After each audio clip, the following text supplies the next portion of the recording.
یوه کیسه درته کومه وخت دې نه ضایع کومه په کیسه دې پوهومه نم له سترګو دې تومه ستړی ستړی که مې ژوند دی په خبره کې مو خوند دی زما د شعر چې هر بند دی ملغلرې دې ټول پند دی لاس په لاس کې راکه ماته زه دې بیا یم یو خواته زما املا کړی را ماته دا چې یم تر نړۍ پاته زه په تا وینم قبرونه سوي سوي چنارونه دا ړنګ سوي دیوالونه د بېوزلو فریادونه چې په ستوني کې سلګۍ ده دا سپین سارې مې مورګۍ ده کڼه سوې په غوږو ده په پښو شله لکلو ده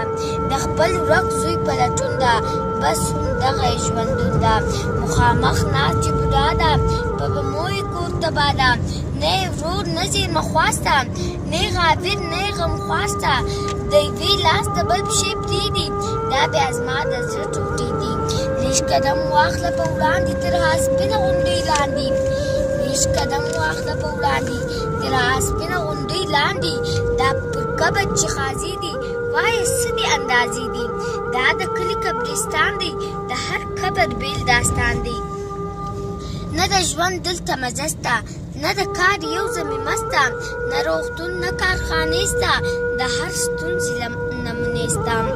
که د حق ناره کو پورته بیا وی بویه زیلي کور ته که راپاته د بس دا ده یو غیرت بله حیا ده بل مې ننګ بل مې ناموس ده لوړ اخلاق سرخلوس ده په بسته زه به چلیږم له خپل غیرت ډارېږم که یې نور کړم نفس تنګه بله لار نسته بې جنګه که یې نور کړم نفس تنګه بله لار نسته بې جنګه ماشاءالله ډېر خوندور حاجي داود صاحب څنګه شعر ماشاءالله ډېر شعر وایي ښه شعر او ماشاءالله